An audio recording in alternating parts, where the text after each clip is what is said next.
दूसरी मंजिल पर एक लंबा गलियारा था जिसमें कई दरवाजे थे। उन्होंने पहला दर खोला, एक बेडरूम जिसकी पुरानी रॉकिंग चेयर थी। कुर्सी अपनी आप हिलने लगी। मीरा घबराकर, ये नॉर्मल नहीं है। कैमरे की स्क्रीन पर एक छाया आकृति स्पष्ट रूप से दिखाई दे रही है। एक औरत जिसका सफेद गाउन था लेकिन चेहरा धुंधला हो गया।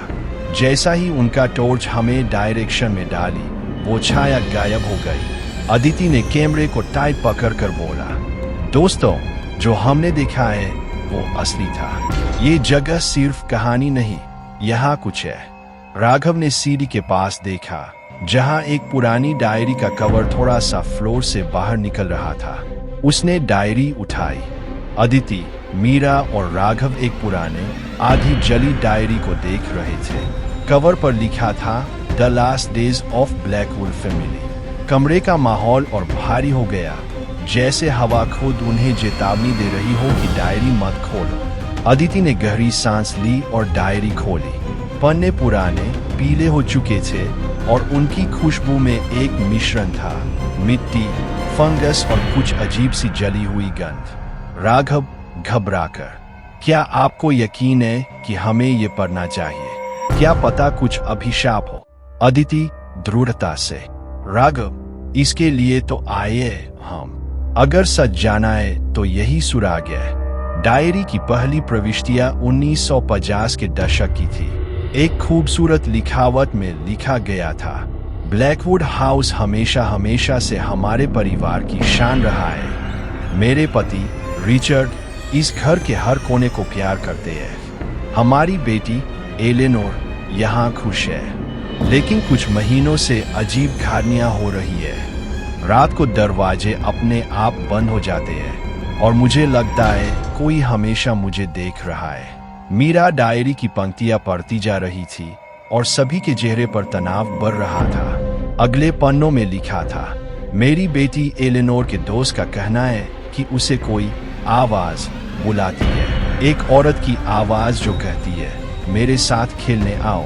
मैंने सोचा शायद उसकी कल्पना हो, लेकिन अब मैं भी उस आवाज को रात के 2 बजे सुनती हूँ। कल रात एलेनोर ने खुद को चोट पहुंचाई। उसने कहा उसकी मर्जी नहीं थी, उसके हाथ किसी और के नियंत्रण में थे। रिचर्ड ने मुझे माना कि इस बारे में बात करने से, लेकिन मैं जानती हूँ इस घर में कोई चीज है, कोई जो हमें बर्बाद करना चाहता है।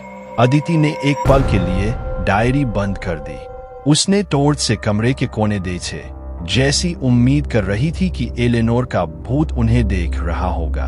मीरा फुसफुसाते हुए, अदिति, अगर ये सब सच था तो पूरी फैमिली के साथ क्या हुआ? राघव ने असहज होकर हंसी के साथ बोला, शायद इसी के लिए घर खाली है। उन सब का अंत हो गया होगा। डायरी के साथ ही उन्हें एक पुराना लॉकेट भी फ्लोर पे देखा, जो शायद 2 पन्ने के बीच से गिरा था। लॉकेट खोलने पर एक छोटी लड़की का ब्लैक एंड व्हाइट फोटो था, एलेनोर। ये से ही अदिति ने लॉकेट उठाया।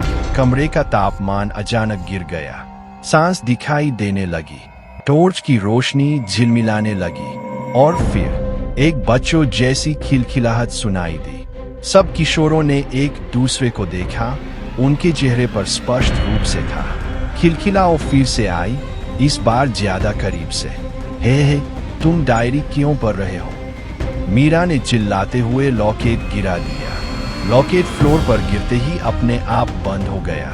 जब उन्हें डायरी दोबारा खोली, एक पन्ने पर ताजे खून के दाग। डायरी 50 साल पुरानी थी, लेकिन पेज से लाल तरल ताजा टपक रहा था और उसने लिखा था, आज रात एलेनोर हमसे दूर चली गई। उसकी आंखें लाल थी और उसने कहा कि मैं तुम्हारी नहीं हूं। हमने उसे रोकने की कोशिश की, लेकिन उसने रिचर्ड को मार दिया। मुझे लगता है मैं अगला लक्ष्य हूं। मीरा ने डायरी बंद कर दी। आंसू उसकी आंखों में आ गए। मीरा रोते हुए, ये सिर्फ भूता घर नहीं, ये तो एक शापित परिवार की कहानी है। अचानक गलियारे के अंत से कदमों की आवाज आई, धीरे धीरे, जैसे कोई उनकी तरफ आ रहा हो। कैमरे की दिशा में घूमा, लेकिन कोई नहीं था। और फिर एक सफेद साया नजर आई, बिल्कुल वैसे ही जैसे फोटो में एलेनोर थी। उसका चेहरा गहरा काला और आंखें लाल चमकती हुई। वो छाया उनकी तरफ भागने लगी। राघव चिल्लाते हुए, दौड़ना! सब तीन ने कॉरिडोर से भागना शुरू किया। सीढ़ियां उतरते वक्त उनकी मशालें बार बार बंद हो रही थी। पियानो की चाबियां अपने आप बजने लगे।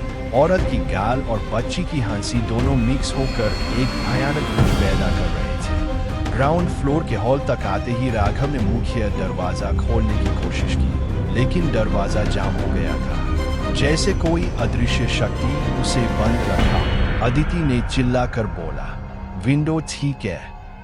उन्होंने एक पुरानी खिड़की पे जोर से लात मारी और ग्लास टूट गया। तीनों उससे बाहर निकल गए, बस गिरते पड़ते हुए लॉन में आ गए। लेकिन जैसे ही उन्होंने पीछे देखा, खिड़की के अंदर से एक औरत का साया उन्हें देख रहा था। उसकी आंखें बिल्कुल चमकती हुई लाल थी। बाहर आकर भी माहौल शांत नहीं हुआ।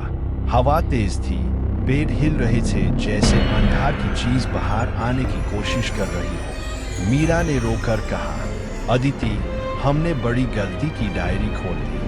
अदिति ने डायरी अपने बैग में टाइट पैक की और बोला, नहीं मीरा, यही तो साबित है कि सच क्या हुआ। अगर हमने इसे नष्ट किया तो ये परिवार की कहानी कभी बाहर नहीं आ पाएगी। राघव ने थोड़ा व्यंग्यात्मक लहजे में बोला, हाँ, और अगर हम जिंदा बचे तो दर्शकों को भी पता चल जाएगा।